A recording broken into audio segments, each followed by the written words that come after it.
नमस्कार। आज हम मेडिकल बज़ के नेक्स्ट एपिसोड के अंदर हैं और हमारे साथ हैं अपेक्स हॉस्पिटल के डायरेक्टर डॉक्टर सचिन झवर सर। नमस्कार सर। थैंक यू राजीव भाई। सर, आपका बहुत बड़ा एक एक्सपीरियंस है मेडिकल फील्ड के बारे में, और आप जितना एक हॉस्पिटल चलाते हो उसके अलावा एक इतना ज़्यादा हेल्थ केयर को अच्छे से समझते हो, आपकी फीलिंग्स हैं उसके लिए, डॉक्टर्स के लिए, संस्थाओं के लिए, जितने भी मेडिकल कॉलेजेस हैं सबके लिए आपकी बातें मैं सुनता रहता हूँ।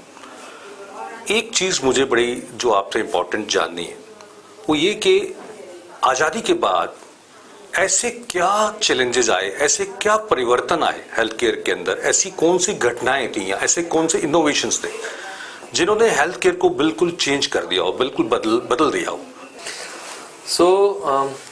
राजीव भाई, अगर आप देखें कि आज़ादी के बाद क्या हुआ, हम देखें 50s से जो 80s का दौर था वो बड़ा एक स्टैंडर्ड हेल्थ केयर का दौर था, जहां दो ही तरीके के एंटिटीज होते थे, गवर्नमेंट हॉस्पिटल्स होते थे और कुछ प्राइवेट जीपीज होते थे, वो भी बहुत लिमिटेड होते थे। जब 80s का दौर आया तो कुछ डायग्नोस्टिक सेंटर्स, खासकर अल्ट्रासाउंड आने के बाद प्राइवेट डायग्नोस्टिक सेंटर्स जिनमें लैब, एक्सरे, सोनोग्राफी ये सब होने लगे। मतलब पहले बहुत कम होती थी पर धीरे धीरे होने लग गई। 1980s was the first time when there was an interaction between law and medicine. पहली बार ऐसा हुआ कि लोगों ने देखा, डॉक्टरों को भी लगा कि हमें भी एक मेडिकल लॉ के अलावा एक जो नॉर्मल लॉ एंड ऑर्डर है उसके तहत भी जाना जरूरी है। इसमें कुछ लोगों ने कुछ अनलॉफुल एक्टिविटीज करी और वहीं से कहीं समाज का हमारे प्रोफेशन को देखने के नजरिए में जो पहला शायद जो हथौड़ा था वो सोनोग्राफी, सेक्स डिटर्मिनेशन वाली उसके अंदर था। उससे पहले कोई सोच भी नहीं सकता था कि भाई मेडिसिन कुछ या डॉक्टर कुछ अनलॉफुल भी कर सकता है।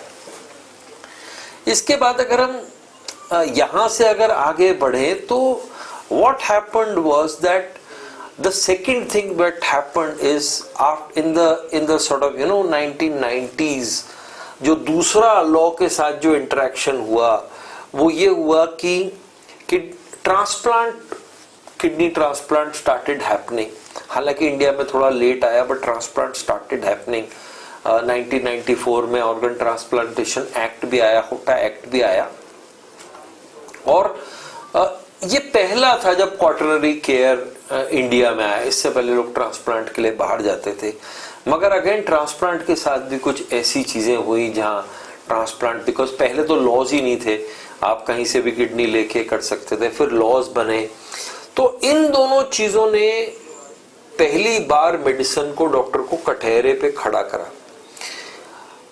जो हालांकि ये सब पॉजिटिव डेवलपमेंट थे, मगर क्योंकि शायद रूल्स प्रॉपर नहीं थे या कुछ लोगों ने एथिक्स को दरकिनार करके कुछ काम करा किसी कारण से, तो दोज वर टू थिंग्स जहां इस रिलेशनशिप में दरार आई। अब उसके बाद कुछ इवेंट्स ऐसे हुए जिसमें एक्चुअली मेडिसिन, डॉक्टर, इसका डायरेक्टली बहुत ज्यादा कुछ लेना देना नहीं था। which happened was that in the late 90s, early 2000s, ICU care became, पहले ये होता था कि अगर किसी को ICU की केयर चाहिए, सीरियस पेशेंट होते ही government hospital, ICU started coming out of the government hospital into private setups, and at the same time, मतलब तीन चीजें बड़ी simultaneously हुई। पहली बात तो ICU started coming outside the private government setup. दूसरा, इन sort of apart from Apollo बहुत पहले से था, अपोलो के अलावा corporate started coming into the hospital healthcare center, जहां हॉस्पिटल पहले एक सेवा की का एक उद्योग था या सेवा का ही एक केंद्र था। अब ये लगने लगा लोगों को कि there is money to be made in this sector, and so the corporate started coming into this. So one is ICU came out, corporate started coming, and the third thing was that पहले के जमाने में 2000 से पहले जितने भी super specialist होते थे, वो ज्यादातर जो सुपर स्पेशलिस्ट होते थे वो एक गवर्नमेंट सेटअप में होते थे और प्राइवेट सेटअप में बहुत कम सुपर स्पेशलिस्ट आते थे। अब क्योंकि गवर्नमेंट सेटअप सैचुरेट होने लग गए या आईसीयू केयर अच्छी हो गई, कॉर्पोरेट्स आ गए, बड़े बड़े प्राइवेट में हॉस्पिटल बनने लगे, super speciality private hospital, private care में या प्राइवेट डोमेन में आने लग गई। तो क्या हुआ कि उससे पहले दो तरीके के स्पेशलिस्ट होते थे। एक एमबीबीएस जो जनरल प्रैक्टिशनर्स होते थे, एक स्पेशलिस्ट जो एमबीबीएस, एमएस, गायनी, ऑर्थोपेडिक्स होते थे। इनके बीच का जो डिफरेंस था ना, बड़ा लिमिटेड था। मतलब ये दोनों ऑलमोस्ट एक जैसी भाषा बोलते थे, मगर आज जो एक एमबीबीएस जनरल प्रैक्टिशनर था और जो एक डीएम नेफ्रोलॉजी था, इन दोनों की भाषा ही बहुत डिफरेंट होगी। वो जो डॉक्टर के बीच में जो गैप या जो गैप था, मतलब कुछ रिस्पेक्ट चेंज हो गई क्योंकि नॉलेज का लेवल चेंज हो गया और कुछ सोचने के नजरिए में बहुत चीज फर्क आ गया। एक एमबीबीएस व्यक्ति उसको ये लगने लगा कि इस चीज में इतने सारे टेस्ट कराने की क्या जरूरत है, और वहीं एक डीएम या एमसीएच जो व्यक्ति है, क्योंकि उसको वो एक दूसरे नजरिए से पेशेंट को देख रहा है, इसलिए उसको लग रहा है ये। तो हम में खुद में भी एक डिफरेंस इन ओपिनियन आने लग गया। एंड जब ये सारी की सारी चीजें हुई, so sort of in the latter part of 2000, मतलब 2010 के आसपास, you saw a lot of violence happening. Violence in hospitals पहले भी होता था। A lot of violence started happening in hospitals. At the same time, hospitals, doctors started coming in the CPA. So मतलब हमें ये लगने लगा कि हमें भी एक कंज्यूमर के दायरे से देखा जा रहा है, और इसके लिए बहुत रेजिस्टेंस हुआ। मतलब जो डॉक्टर फेटर्निटी को ये लगने लगा कि यार it is not possible that the world starts looking at us at basically कि हम कोई मर्चेंटाइज दे रहे हैं, हम सर्विस कर रहे हैं। आज जब लॉयर्स नहीं है, चार्टर्ड अकाउंटेंट नहीं है, तो how can a doctor become a teacher नहीं है, तो how can a doctor be involve in this. So ये भी एक समाज की तरफ से या एजेंसीज की तरफ से जो ऐसा लगा कि एक फैसला थोपा गया है। और जैसा मैंने कहा कि ऐसे इंसिडेंट्स होने लगे जो हम जब रेजिडेंसी कर रहे थे लेट 1990s में, तो बहुत ही कम सुने जाते थे। और जो लास्ट जो 7th जो प्रॉब्लम हुई है, जो मुझे ऐसा लगता है, या प्रॉब्लम हुई होगी या मैं कहूंगा कि जो this thing that has changed है social media. So one, there is so much information, good information and misinformation that is available. There is आजकल सोशल मीडिया का भी अपने आप में एक बहुत बड़ा रोल होता है, किसी भी इंसिडेंट्स को बढ़ा चढ़ा के करने में या किसी की बड़ाई करने में, बड़ाई करने में। सो मीडिया बहुत लिमिटेड होता था, अगर कुछ होता था 1-2 दिन होके होता था, मगर क्योंकि सोशल मीडिया पे अगर कुछ है, आपकी क्लिप है, आपका रिव्यू, आपका कुछ भी है, तो वो जीवन भर रहेगा। तो इसलिए उस सोशल मीडिया ने भी जो patient doctor relationship, how people look at medicine, उसको चेंज करा। And there is an 8th thing that I want to add. 8th thing will be an AI. Now जो आप प्रिस्क्रिप्शन लिखेंगे, डिस्चार्ज टिकट देंगे, treatment लिखेंगे, वो सब के सब लोग उसको स्कैन करके एआई से स्क्रूटनाइज करके हाथों हाथ, मतलब अब तो लोगों को वकीलों की या अदालत में भी जाने की जरूरत नहीं पड़ेगी, हाथों हाथ एआई से ही आपको आपकी अगर कोई सजेशन है, गलतियां हैं, मिस हैपनिंग्स है, ये चीजें बताएंगे। तो these are 7-8 things that have really shaped the healthcare world that we are in today. Last 70 years को आपने बहुत अच्छा डिफाइन किया हेल्थ केयर को, और मुझे लगता है कि ये बहुत बड़े एक मुद्दे थे जिन्होंने हेल्थ केयर सिस्टम को बहुत चेंज लाया। सर एक चीज और भी आती, डॉक्टर पेशेंट रिलेशनशिप जो है उसके लिए हमेशा अपन डॉक्टर्स को जरूर सजेशन लेते हैं कि उनको कैसे इम्प्रूव करना चाहिए। कोई ऐसा सजेशन पेशेंट्स के लिए कि जिससे वो भी एक पहल करें कि डॉक्टर पेशेंट रिलेशनशिप अच्छी हो जाए? मुझे ऐसा लगता है कि देखिए, डॉक्टर पेशेंट रिलेशनशिप में दो बहुत इंपॉर्टेंट चीजें हैं। One is trust. मैं ये कहूंगा कि पेशेंट को आप किसी भी डॉक्टर के पास जाएं, कोशिश करें कि आपका जो जनरल प्रैक्टिस, पहली बात तो ये कि you should have a general practice doctor. General, आप हर चीज के लिए स्पेशलिस्ट के पास ना तो भाग के जा सकते हैं और ना आपको जाना चाहिए, नंबर 1।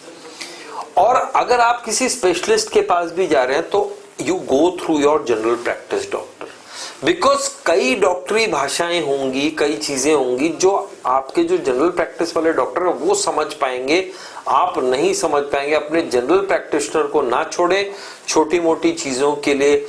अब मैं ये कहता हूं, ब्लड प्रेशर, शुगर, यूरिन में इन्फेक्शन, डायबिटीज, बहुत सारी ऐसी चीजें हैं, एनीमिया, ये सब चीज, विटामिन की डेफिशिएंसी, ये आपके जनरल प्रैक्टिस में जो लोकल आपके गली में, मोहल्ले में, आपके शहर के आसपास जो डॉक्टर बहुत अच्छी तरह से देख सकते हैं। इसके लिए आपको किसी स्पेशलिस्ट के पास जाने की जरूरत नहीं, नंबर 1।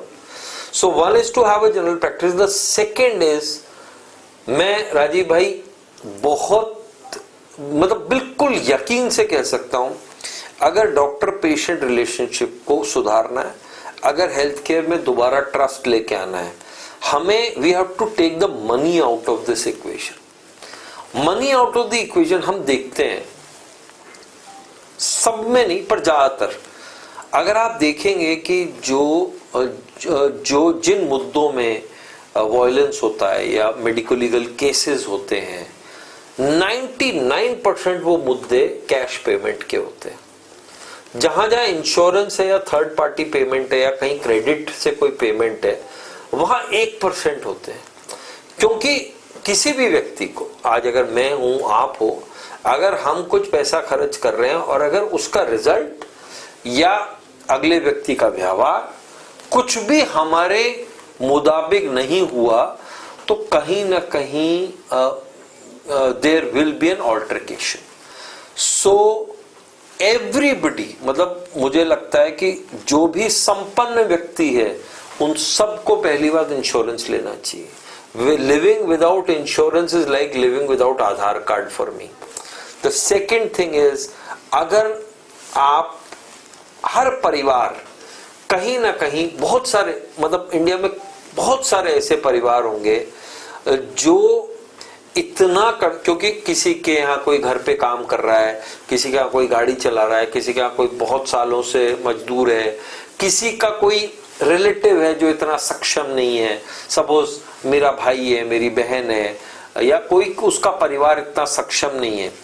हर आदमी अपना और एक और परिवार का अगर मेडिकल इंश्योरेंस कराने की बात कर ले, तो इंडिया में अभी जो है मेडिकल इंश्योरेंस 16-17% है, ये करीबन 30-35-40% हो जाएगा। अगर ये 40% हो जाए तो ऑलमोस्ट 80% इंडिया प्राइवेट इंश्योरेंस से कवर हो जाएगा, जो प्राइवेट हॉस्पिटल में आता है। क्योंकि जो इसके नीचे का जो इंडिया है वो गवर्नमेंट हॉस्पिटल्स की फैसिलिटी लेता है। ये जो बीच का पार्ट है इंडिया का, जो जिसे हम एक सॉर्ट ऑफ मिडिल क्लास कहते हैं, वो ही प्राइवेट हॉस्पिटल्स में आता है। और उन्हीं को, मतलब अगर बिल ज्यादा हो जाता है तो ज्यादा तकलीफ होती है। जो लोअर क्लास होता है वो तो वैसे ही गवर्नमेंट में जाता है, क्योंकि उसको पता है वो एक प्राइवेट हॉस्पिटल अफोर्ड नहीं कर सकता। जो अपर क्लास होता है उसको वैसे कोई फर्क नहीं पड़ता। अगर मिडिल क्लास, जो मतलब 25,000 रुपए से 1 लाख रुपए सैलरी वाले जो लोग हैं, इन सब लोगों को मैं यही कहूंगा कि the first thing you should do, don't buy a phone this year, please buy a good medical insurance for you and your family. और लोअर क्लास के लिए तो सर आजकल गवर्नमेंट ने भी बहुत सारी योजनाएं Absolutely. बनाई हुई हैं और वो काबिले तारीफ है। इंडियन हेल्थ केयर सिस्टम को इम्प्रूव करने के लिए उनका भी एक अपना योगदान है। आई थिंक वर्ल्ड में बेस्ट, मतलब इससे बढ़िया आयुष्मान योजना से बढ़िया कोई कवर नहीं हो सकता, स्पेशली इन इमर्जिंग इकोनॉमीज। देखिए बड़ी इकोनॉमीज में तो जरूर कर सकते हैं, तो आयुष्मान भारत ने वाकई ही इंडियन हेल्थ केयर को बहुत अलग तरीके से बदल दिया। सर बहुत बड़ा एक इशू ये भी आता है, मेडिकल मिथ्स जो होते हैं, उससे हम कैसे, मतलब उस चैलेंज को कैसे हम सॉर्ट आउट करें? देखिए कई बार है ना मेडिकल मिथ है, जैसे मैं दो तीन चीजें, मैं खाने पीने की मिथ की बात नहीं करता हूँ। मेरे पास फोन आएगा और वो भले हमारे हॉस्पिटल में हो किसी दूसरे हॉस्पिटल में, सर आईसीयू में एडमिट है और डॉक्टर कुछ बता नहीं रहे, है ना, डॉक्टर कुछ बता नहीं रहे। अब देखिए अगर आपका कोई परिजन आईसीयू में एडमिट है तो आईसीयू में वो इसीलिए एडमिट है कि वो सीरियस है। जिस दिन भी वो सीरियसनेस उनकी कम हो जाएगी उस दिन उस पेशेंट को डॉक्टर आईसीयू से बाहर कर देंगे। और कई बार बहुत सारे लोगों को ऐसा भी लगता है आईसीयू में रख रखा है, आईसीयू से निकाल नहीं रहे। तो मैं आपको मैं हॉस्पिटल चलाता हूँ, मैं आपको ऑनेस्टली बता रहा हूँ, ज्यादातर व्यक्ति जो हॉस्पिटल चलाते हैं वो एक एक पेशेंट आईसीयू में कितने दिन है, कितने दिन रुका हुआ है, उनको पता भी नहीं होता। और जो लोग पेशेंट को आईसीयू में रखने का डिसीजन करते हैं ज्यादातर वो लोग सैलरीड होते हैं। उनको अगर आईसीयू खाली हो या आईसीयू भरा हुआ हो उससे कोई फर्क नहीं पड़ता। सरकार के अंदर तो ऑब्वियसली आपको पता ही है ज्यादातर सब लोग सैलरीड होंगे ही होंगे, उनको तो वैसे ही कोई फर्क नहीं पड़ेगा। ऐसे ही प्राइवेट हॉस्पिटल्स में, मेडिकल कॉलेजेस में भी आजकल ज्यादातर लोग सैलरीड ही होते हैं। तो आईसीयू में पेशेंट्स को ज्यादा रखने में ज्यादातर हॉस्पिटल की कोई बहुत फायदा नहीं होता हॉस्पिटल्स को, किसी व्यक्ति को, पेशेंट को आईसीयू में ज्यादा रखने का। जहां तक बात हुई डॉक्टर कुछ बता नहीं सकते, देखिए जब तक पेशेंट ठीक नहीं हो रहा, डॉक्टर का ये कह देना कि पेशेंट 2 दिन में ठीक हो जाएगा, 3 दिन में ठीक हो जाएगा, ये बड़ा डिफिकल्ट होता है। बिकॉज आईसीयू में रहने वाले ज्यादातर पेशेंट्स उतने क्रिटिकल होते हैं कि 2 घंटे में एक छोटी सी चीज भी हो जाए तो 2 घंटे में कोई चीज ऊपर नीचे हो सकती है। नहीं बताने का मतलब ये है कि आपका पेशेंट सीरियस है और आप उस समय उसकी स्थिति क्या है ये जानकारी डॉक्टर दे सकता है। आगे क्या होगा इसका एक मोटा मोटी अनुमान लगाया जा सकता है स्टैटिस्टिक्स के हिसाब से। पक्का जवाब देना ज्यादातर लोगों के लिए बहुत डिफिकल्ट होता है।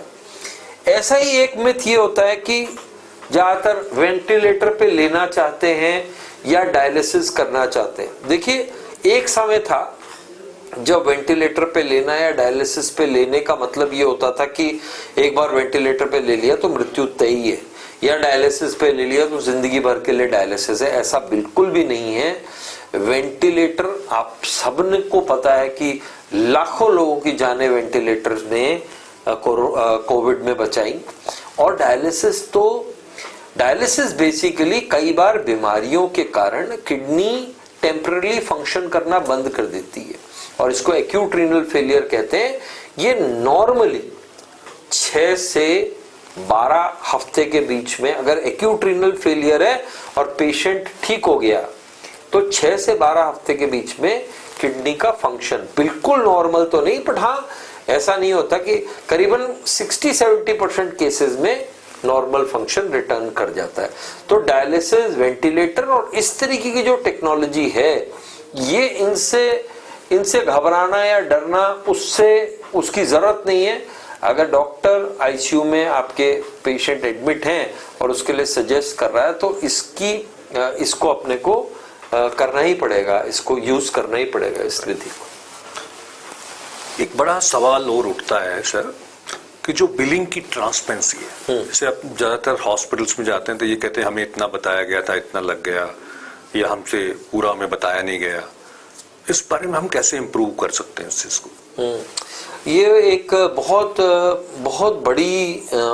बड़ा इशू है राजीव भाई, कि क्योंकि मैं दोनों तरफ से कह रहा हूँ कि मेरे बहुत सारे रिलेटिव्स हॉस्पिटल में रहे भी हैं, हम सबके रहते हैं, और अगेन हम रोज हॉस्पिटल चलाते हैं। जहां तक बिलिंग का सवाल है, दो तरीके की कंडीशन है। एक इलेक्टिव कंडीशन है, आप कोई पेशेंट है, एक हर्निया कराने के लिए, गॉल ब्लैडर या कोई भी चीज कराने के लिए गए, मगर एक दूसरी कंडीशन है, इमरजेंसी कंडीशन है। इमरजेंसी की कंडीशन में हॉस्पिटल को और पेशेंट को एक सवाल पूछना है, आपके यहाँ एवरेज आईसीयू का बिल कितने रुपए का आता है पर डे का, एवरेज आईसीयू का बिल। ये चीज हर हॉस्पिटल को पता होती है, और हर हॉस्पिटल को ये पता होता है कि इस तरीके का कोई पेशेंट है, उसका एवरेज डेली का बिल कितना होगा और वो पेशेंट कितने दिन रहेगा। मगर पेशेंट्स को भी उस चीज को आप पकड़ के नहीं बैठ सकते कि आपने कहा था कि एक्यूट रीनल फेलियर है और 10 दिन में, 7 से 10 दिन में पेशेंट ठीक हो जाएगा। देखिए 7 से 10 दिन एक अनुमान है, ऑलमोस्ट 50% लोग 7 से 10 दिन के बीच में ठीक हो सकते हैं, मगर 50% लोगों को 10 दिन से ज्यादा भी लग सकते हैं या नहीं भी ठीक हो। तो हॉस्पिटल क्या करते हैं, इस डर के मारे कि क्योंकि नहीं तो अगर 10 दिन कह दिया तो वो फिर 10 दिन बाद, या 7 दिन कह दिया तो 7 दिन के बाद वो पेशेंट वो हो जाएगा। और क्योंकि आपको पता है एक शरीर एक ऐसी मशीनरी है जिसकी मतलब बाद में तो अपन बता सकते हैं क्या क्या प्रॉब्लम हुई, बट वो पहले आप नहीं बता सकते कि इसके बाद ये प्रॉब्लम होगी, उसके बाद ये प्रॉब्लम होगी। तो अगर आपका पेशेंट कहीं अगर आईसीयू में एडमिट है तो आपको हॉस्पिटल से बहुत क्लियर कट बात करनी चाहिए कि पर डे बिल कितना आता है, अंदाज से कितने दिन रहेंगे, मिनिमम कितना हो सकता है, मैक्सिमम कितना हो सकता है, इसकी जानकारी हॉस्पिटल को भी ये जानकारी जरूर हर पेशेंट को देनी चाहिए। दूसरी बात ये कि प्लीज देखिए गवर्नमेंट हॉस्पिटल्स में, semi private, trust, medical colleges, small corporates, big corporates and doctor run private hospitals, आपके पास बहुत सारी कैटेगरी, बहुत सारे ऑप्शंस हैं। जहां आपको ट्रस्ट हो वहां जाए। देखिए हर आदमी आज एक गाड़ी है, हम एक एग्जांपल दे रहे हैं, मारुति भी आपको A to B लेके जाती है, मगर कोई आदमी मारुति खरीदता है, कोई आदमी हुंडई खरीदता है, कोई आदमी टोयोटा खरीदता है, कोई आदमी महिंद्रा टाटा खरीदता है। उसकी एस्पिरेशन और उसका ट्रस्ट है, सबको A to B पे ही जाना है। तो सबसे इंपॉर्टेंट चीज है, आप ये मत देखिए कि यार ये हॉस्पिटल, बड़े हॉस्पिटल में ट्रस्ट है तो बड़े में जाइए, छोटे हॉस्पिटल में ट्रस्ट है तो छोटे में जाइए। कोशिश ये करिए कि आजकल हम सब जुड़े हुए हैं, सोशल मीडिया के माध्यम से जुड़े हुए हैं, बहुत सारी चीजों के माध्यम से जुड़े हुए हैं। कोशिश ये भी करिए कि उस हॉस्पिटल में या उस संस्था में कहीं ना कहीं कोई जान पहचान भी ढूंढने की कोशिश करिए, उससे कम्युनिकेशन आसान हो जाता है, बेटर हो जाता है। तो पहली बात यह है कि आपको समझना है कि खर्चा क्या आएगा, हॉस्पिटल को समझाना है खर्चा क्या आएगा। ट्रस्ट हो वहां जाइए, बहुत बड़े या बहुत छोटे के से कोई फर्क नहीं पड़ता। सिंगल स्पेशलिटी के हॉस्पिटल्स होते हैं जो रिलेटिवली छोटे होते हैं, बहुत अच्छा इलाज होता है। राजस्थान में भी कई मेडिकल कॉलेजेस हैं जहाँ बहुत शानदार इलाज हो रहा है। कई तो इलाज ऐसे हैं कि वो सिर्फ उन मेडिकल कॉलेजेस में भी हो रहे हैं। प्राइवेट हॉस्पिटल्स, राजस्थान के प्राइवेट हॉस्पिटल या देश के बहुत सारे गवर्नमेंट हॉस्पिटल्स बहुत अच्छे हैं, कहीं कोई प्रॉब्लम नहीं। और ऑब्वियसली छोटे बड़े सब तरीके के कॉर्पोरेट्स हैं, जरूरी नहीं है कि आप नाम के लिए ही जाएं, जहां आपकी जान पहचान हो वहां जाए। और तीसरी बात जो मैंने पहली बार भी कही थी कि अगर कई बार बहुत खराब लगता है कि एक तरफ तो मरीज का पेशेंट सीरियस है, दूसरी तरफ उसको पैसे का इंतजाम करना पड़ रहा है। अगेन फिर मैं कह रहा हूं कि अपने बच्चों की इंश्योरेंस नहीं कराना, पेरेंट्स की कई बार कराना 60 से ऊपर डिफिकल्ट हो जाता है। अपनी और अपने बच्चों की इंश्योरेंस नहीं कराना एक बहुत बड़ी लापरवाही है एक इंसान की। तो अपने और अपने बच्चों की मेडिक्लेम, मैं कह रहा हूं फुल टर्म इंश्योरेंस हो या नहीं हो, मेडिक्लेम जरूर होना चाहिए। बहुत अच्छा, एक चीज बड़ी अच्छी आपने बताई कि हर बॉडी जो है डिजीज के लिए अलग बिहेव करती है, और यही शायद काउंसलिंग में एक कम्युनिकेशन गैप आता है कि जो किसी बीमारी में कितने दिन ठीक होने में लगे किसी व्यक्ति को, और किसी व्यक्ति को कुछ ज्यादा दिन लगे, यानी बॉडी का रिएक्शन अपना अलग अलग होता है। इसलिए ही हम लोग काउंसलिंग में उतने अच्छे परफेक्टली नहीं बता पाते।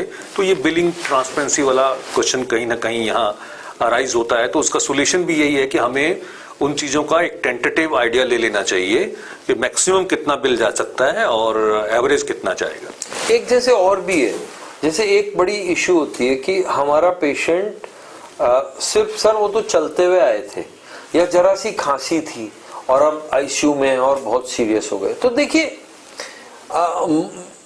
पहली बात तो जरा सी खांसी थी तो कोई भी व्यक्ति कई बार एक छोटी सी प्रॉब्लम लेके ही आता है। अब जैसे अगर आप देखेंगे तो कुछ बीमारियां ऐसी होती हैं जो जिनकी शुरुआत खाली खांसी से होगी, हल्के से बुखार से होगी, जो भी कुछ होगी, डॉक्टर कुछ टेस्ट करेगा, उसको लगेगा इन्फेक्शन है या कोई और चीज है, तो वो उसकी रोकथाम करने के लिए, वहीं उसको रोकने के लिए आपको कहेगा कि देखिए मैं दवाई भी लिख सकता हूं, मगर अगर एडमिट हो जाएंगे तो क्योंकि ये बीमारी आगे जाके बढ़ भी सकती है, इसलिए एडमिट कराना आपको जरूरी। तो आप कहोगे हाँ साहब डॉक्टर साहब एडमिट कर लो, बुखार है तो एडमिट कर लिया। मगर कुछ इन्फेक्शन ऐसे होते हैं कुछ कि जो मतलब बहुत जल्दी बहुत ज्यादा बढ़ जाते हैं, या कुछ कंडीशंस ऐसी होती हैं जिनको पहले कैंसर रहा है, जो इम्यूनो कॉम्प्रोमाइज्ड हैं, एज बिल्कुल छोटे बच्चे और बहुत बूढ़े व्यक्ति हों, जिन लोगों को ट्रांसप्लांट हुआ हो, जिनको डायबिटीज है या जिनको ऑटो इम्यून डिजीजेस हैं, तो इन लोगों की इम्यूनिटी बहुत कम होती है। तो उस व्यक्ति के अंदर देखिए एक और चीज आपको बताता हूं, आप कोई भी दवाई लेते हैं, कोई भी दवाई जो होती है वो कैसे एक्ट करती है आपके शरीर के ऊपर, वो बेसिकली आपके अंदर की जो इम्यूनिटी होती है उसको बूस्ट करती है और वो लड़ाई करते हैं।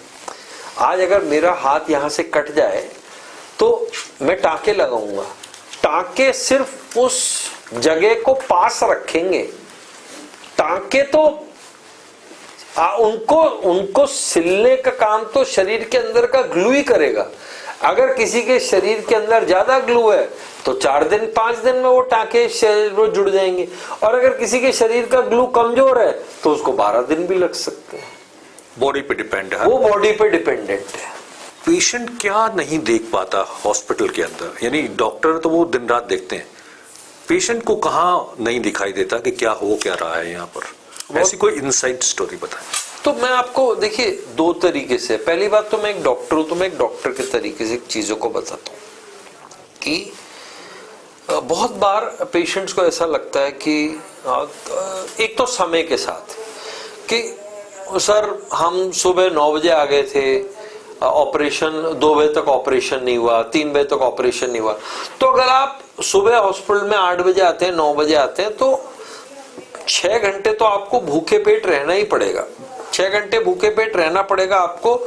तो उसके बाद मतलब 9 बजे आप आ रहे हो तो 2-3 बजे बाद ही ऑपरेशन होगा।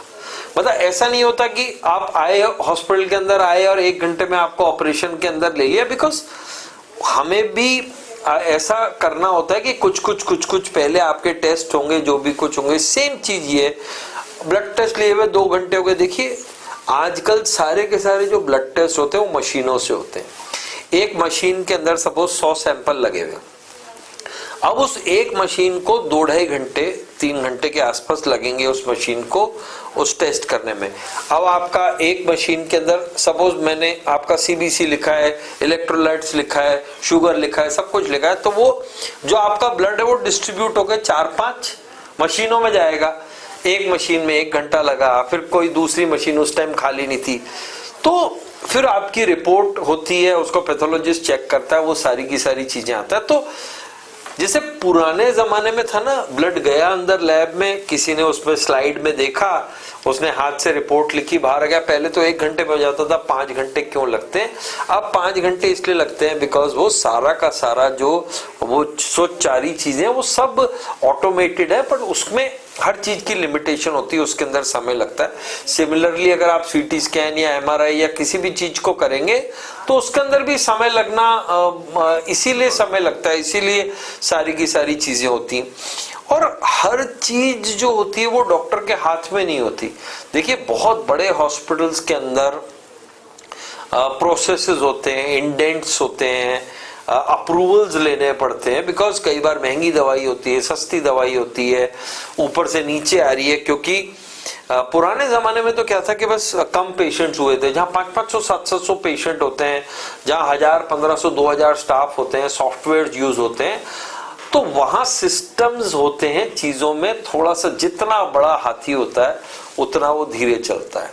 सो that is one thing which patients have to realise. The second thing, as a hospital owner मैं आपको बता रहा हूं, बड़ी मतलब हो सकता है कि ये रील आपको लगे कि नहीं, हमें नहीं लगानी चाहिए, थोड़ी वो बात है। Most of the people in this world think कि हॉस्पिटल्स बहुत सारे पैसे कमाते हैं।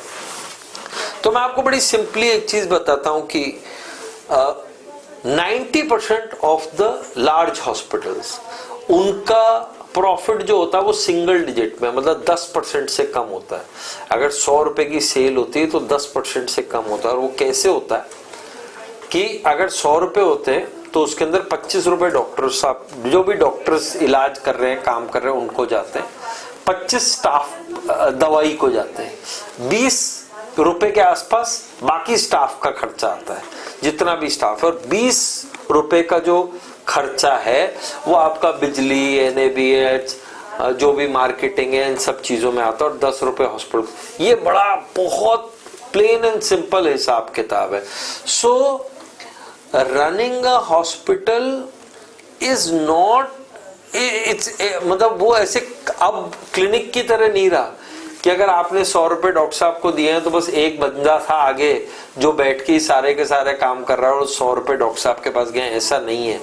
अगर आप 100 रुपए देते हैं तो उसमें पहली बात तो 25 रुपए आपके डॉक्टर के पास आते हैं, बिकॉज बाकी आप सोचे कि अगर कोई स्कूल चला रहे हैं या कोई इंफ्रास्ट्रक्चर होटल चला रहे हैं, तो ये जैसे स्कूल में और हॉस्पिटल में ये फर्क है कि स्कूल सिर्फ 8 घंटे के लिए चलता है, ये हॉस्पिटल तो 24 घंटे के लिए चलता है।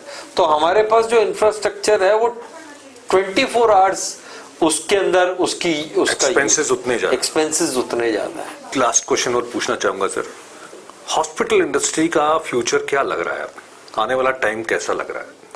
तो देखिए, हॉस्पिटल इंडस्ट्री के लिए जैसा हर इंडस्ट्री में होता है, कुछ चैलेंजेस हैं और कुछ अपॉर्चुनिटीज हैं। सबसे पहले अपॉर्चुनिटीज की बात बताऊं तो जैसे जैसे हमारी पॉपुलेशन एज कर रही है, एजिंग पॉपुलेशन को ज़्यादा हेल्थ केयर की ज़रूरत होगी। तो ऑब्वियसली एजिंग पॉपुलेशन को हेल्थ केयर की ज़्यादा ज़रूरत होगी, तो पेशेंट्स की मात्रा डेफिनेटली बढ़ेगी हॉस्पिटल्स पे। The second thing is talent बहुत अच्छा अवेलेबल है। मतलब thanks to our private and government medical colleges बहुत अच्छे स्किल्ड डॉक्टर्स आ रहे हैं, स्किल्ड स्टाफ आ रहा है, डेडिकेटेड, स्किल्ड। मतलब लोग करना चाहते हैं, काम करना चाहते हैं और मतलब छोटी जगहों पे भी जाना चाहते हैं, जैसा हमने देखा है। सो ये दो चीजें सो डेफिनेटली एक अपॉर्चुनिटी की तरह हेल्थ केयर की। जहां तक चैलेंज का सवाल है, वो चैलेंज का सवाल ये है कि इंडियन हेल्थ केयर में पहली बात, बहुत सारी स्कीम्स हैं जिनके कुछ स्कीम्स के रेट्स ठीक हैं, कुछ स्कीम्स के रेट्स ठीक नहीं है। उसके कारण क्वालिटी बहुत अफेक्ट होगी। अगर हम रेट ऑप्टिमाइज नहीं करेंगे, भाई अगर किसी चीज के लिए आपको मिलने चाहिए 10 रुपीज और उसके लिए आपको 5 ही मिल रहे हैं, तो आप फिर चलता हुआ काम ही करोगे। मना तो आप नहीं करोगे, बट आप चलता हुआ काम ही करोगे। तो मुझे लगता है कि रेट ऑप्टिमाइजेशन बहुत इंपॉर्टेंट है। हालांकि सरकार को या स्कीम ओनर्स को पूरा हक है कि वो क्वालिटी की पूरी ऑडिट करे हॉस्पिटल्स की। ऐसे नहीं कि कुछ भी पैसे दे दिए और आउटकम अच्छा नहीं हो तो उस व्यक्ति को स्कीम से बाहर कर दिया जाए, मगर rate optimisation and proper rate has to be given. The other thing is that क्योंकि अब हेल्थ केयर एक पॉलिटिकल मुद्दा भी है, हेल्थ केयर एक मीडिया का मुद्दा भी है। बहुत ज्यादा स्क्रूटनी के कारण ये जो डॉक्टर पेशेंट, हॉस्पिटल पेशेंट विवाद और ये सब है, इससे डॉक्टर्स और हॉस्पिटल बहुत डिफेंसिव हो गए। डॉक्टर्स डरने लग गए, पेशेंट्स मतलब हॉस्पिटल्स डरने लग गए, डिफेंसिव हो गए। कहीं ना कहीं हमें, मैंने बहुत सारे इससे पहले भी चीज़ों में कहा है कि किस तरीके से हम ये कर सकते हैं, एक संवाद हो, एक रिलेशनशिप डेवलप हो, एक ट्रस्ट डेवलप हो। क्योंकि पता है मरीजों को इलाज तो मिल जाएगा, मगर और डॉक्टर्स को और हॉस्पिटल्स को पैसा मिल जाएगा, मगर इस रिश्ते में एक जो सुख था, जो मिठास थी, वो धीरे धीरे खत्म हो जाएगी। Thanks sir. आपने अपने अनुभव से, हमारे जो गोल है मेडिकल बज का जो गोल है कि हम लोग हेल्थ केयर सिस्टम को और अच्छा कर पाएं, जो कि कम्युनिकेशन गैप है पेशेंट और डॉक्टर्स के बीच में, या जो चैलेंजेस हैं उनको हम कैसे ठीक कर पाएं और समझ पाएं, ये एक हमारा प्रयास है। उसी प्रयास की कड़ी में आज डॉक्टर सचिन झवर साहब ने अपने अनुभव साझा किए। निश्चित तौर पर ये हमारे समाज के लिए, मेडिकल बज के लिए, सबके लिए बहुत उपयोगी साबित होंगे। Thank you sir. नए एपिसोड में मिलते हैं एक नए किसी हेल्थ केयर की बड़ी पर्सनैलिटी के साथ। Thank you. Thank you Rajeev भाई, एक्सेलेंट।